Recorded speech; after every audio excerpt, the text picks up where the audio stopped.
Hello tout le monde, j'espère que vous allez bien. Aujourd'hui on se retrouve pour une nouvelle vidéo sur ma chaîne. Aujourd'hui j'avais un peu envie de vous parler de mes Pixar préférés. Toujours à l'occasion de la sortie de Disney Plus en France, j'avais envie de vous faire du coup ce top de mes Pixar préférés. J'en ai sélectionné 7 qui sont plus ou moins classés, oui, ils sont classés du 7ème au 1er, voilà en gros. Pour ma part je préfère les Pixar au Disney parce qu'ils sont plus matures, parce qu'il y a des réflexions qui sont plus poussées en fait sur les thèmes qui sont abordés.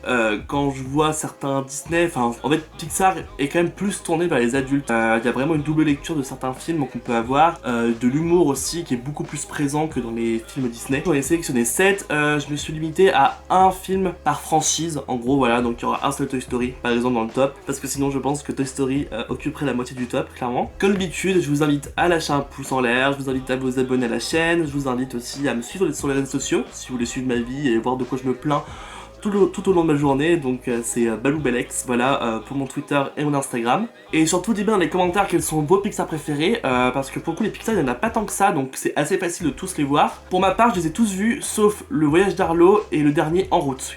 Du coup j'ai pas eu le temps de voir au cinéma parce qu'il y a eu ce magnifique confinement qui nous est tombé dessus. On commence tout de suite avec le numéro 7. Donc en numéro 7 j'ai mis Là-haut, un film qui est sorti en 2009. Pour vous faire vite fait un résumé du truc, c'est en gros c'est un très vieux monsieur qui s'appelle Karl, voilà, qui tenait une boutique de ballons dans mes souvenirs.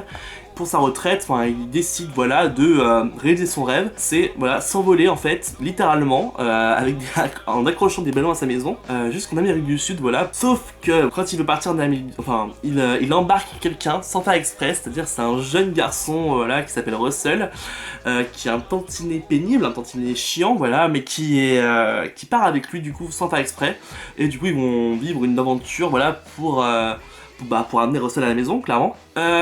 Pourquoi je l'ai mis en 7ème position? Parce que, honnêtement, je l'ai vu 2 fois. En fait, j'en retiens pas grand chose de le film. C'est un film très divertissant, ça y a aucun souci là-dessus. Mais en fait, quand j'y repense, je retiens pas grand chose du film, si ce n'est la séquence d'introduction où on voit la vie de ce vieux monsieur, voilà, avec sa femme. Une scène très très badante, moi je trouve, parce qu'on du coup on voit vraiment la vie et la mort, voilà, de sa femme. Et au final, vous voyez, j'en retiens pas grand chose. Je sais pas trop, dans mes souvenirs, je sais pas trop ce qui s'est passé. J'ai le souvenir d'un grand oiseau, un grand oiseau qui pourrait s'apparenter un peu genre à un émeu ou à une autruche. Et puis je pense qu'il a une dimension voilà, qui est très tournée vers les adultes. Et quand on est enfant, on comprend pas. Je pense qu'on peut pas tout comprendre, toutes les nuances du film. Après, bien sûr, c'est tous les Pixar qui sont comme ça. C'est généralement, il y a un côté très divertissant pour les enfants et un côté super profond et un peu badant généralement pour les adultes. Enfin, j'ai le souvenir vraiment à la fin du film, de un peu m'ennuyer. Enfin, je sais pas ce que vous voulez dire. C'est pour ça en fait que j'en retiens pas grand chose. Parce que je pense vraiment, genre pour le coup, c'est pas le plus dynamique des films. En numéro 6, du coup, je vais mettre Ratatouille.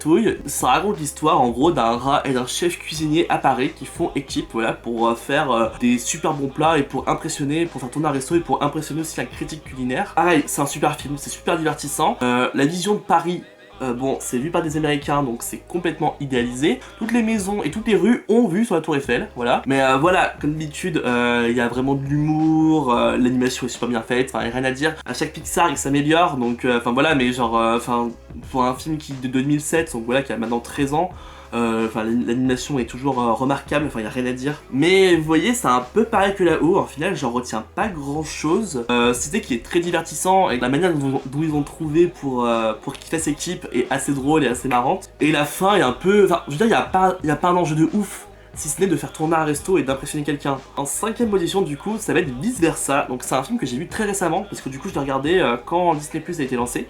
Il me donnait pas du tout envie, à la base. Je suis même pas allé voir au cinéma en fait, parce que vraiment pour le coup, il me donnait pas spécialement envie. Mais au final, putain de bon film. Bon, en fait, pourquoi je le mets pas plus haut?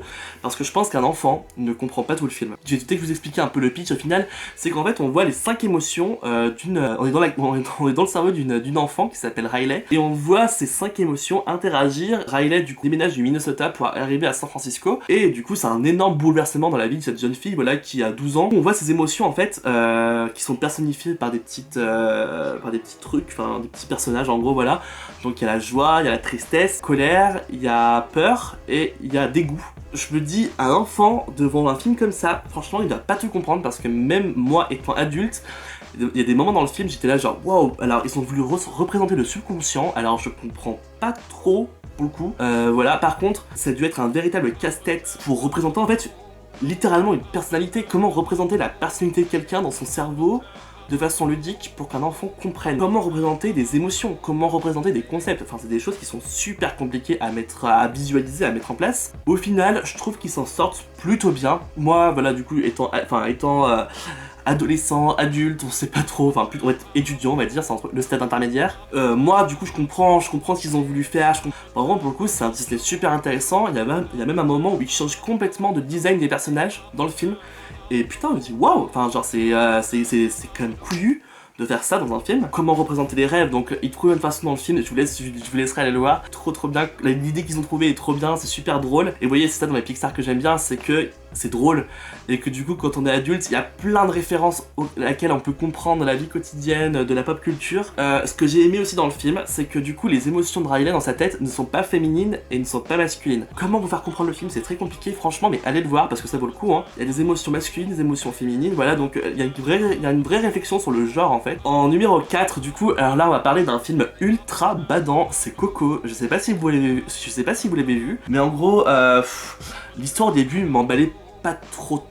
Enfin, genre, en fait, je pense que j'ai eu un peu une période avec les Pixar où j'étais un peu perdu. Je suis allé le voir et du coup, c'était oufissime. Enfin, rien à dire.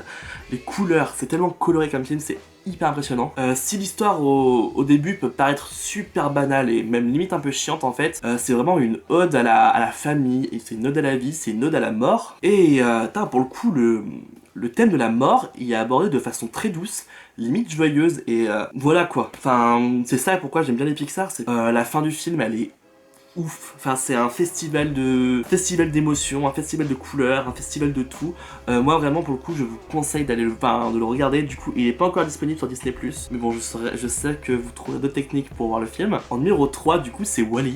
Donc là, on parle, je pense, du film le plus badant. Franchement, c'est le film le plus triste de la série. Ça parle d'un sujet, du coup, le sujet phare des années 2000-2010, l'écologie.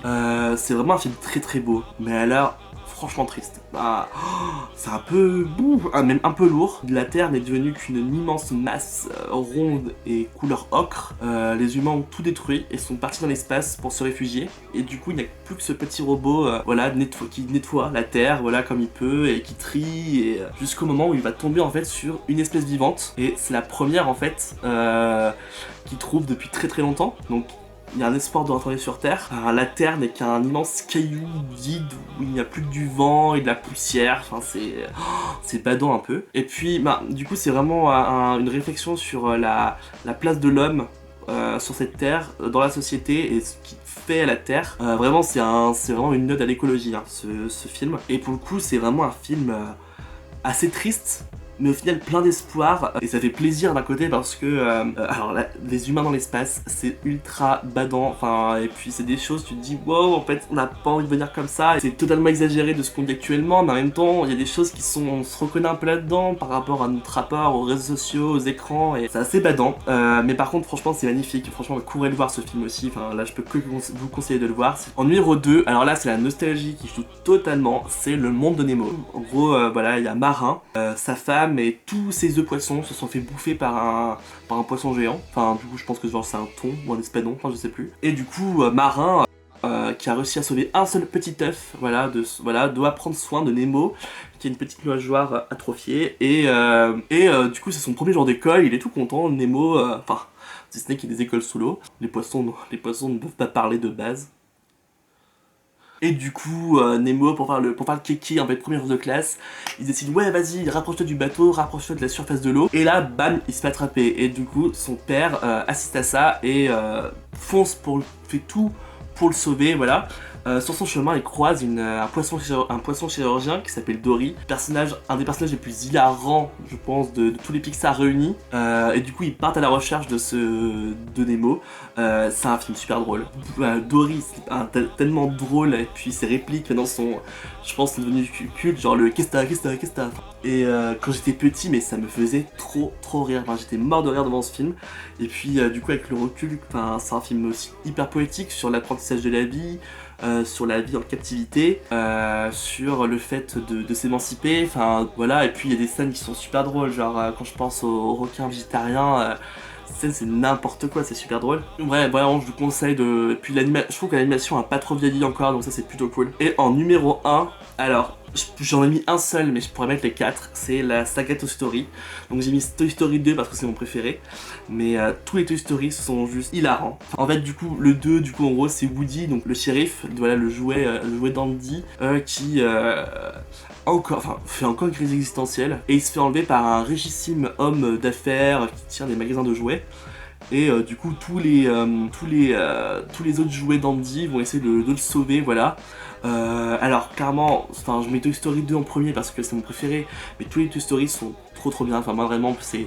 Là il y a la nostalgie qui joue, il y a la profondeur d'écriture, il y a tout qui joue là-dedans. Je pense que là c'est un autre niveau, il faut que je rende hommage en fait à cette série de films. Les films sont assez badants en ce qui concerne, enfin ça évoque des thèmes genre l'abandon, le fait d'être rejeté, enfin, et encore, bah, comme je vous le dis, Pixar toujours des thèmes assez, bon, dans le 3, on est limite sur la séquestration, enfin, genre, c'est assez bizarre, assez glauque, je me dis, genre, mais franchement, est-ce qu'on va montrer ça vraiment à un gamin? Et puis la chanson de Jessie qui parle de son ancienne propriétaire qui l'a abandonné, putain, mais c'est super badant, hein, quand elle raconte qu'elle s'est fait abandonner sur une chanson à la guitare et tout, là, mais c'est juste super glauque. Ça parle aussi d'émancipation, ça parle de l'acceptation, ça parle de féminisme, enfin clairement le 4e film est super féministe et très ambiance MeToo, ambiance balance ton part. C'est vraiment engagé et on voit vraiment comment les femmes voilà, s'émancipent, peuvent être indépendantes, peuvent être fortes. Bon, si tant est qu'on croit à ce que des jouets parlent, mais bon, voilà. Mais vraiment, cette série de films, vraiment, je vous la conseille. Le 1 a un peu vieilli en termes d'image, j'avoue. Mais le 2 est toujours aussi hilarant, mais Rex et la tirelire, franchement, il me tue de rire. Voilà, enfin, voilà, je sais pas quoi dire de plus. Je pense que c'est des films qui ont marqué leur époque et maintenant font vraiment partie de la pop culture, plus que simplement la culture cinématographique. Voilà, j'espère que ce top vous aura plu. N'hésitez pas à me dire dans les commentaires quels sont vos Pixar préférés. Comme d'habitude, je vous embrasse. Vive la France et vive le confinement. Salut!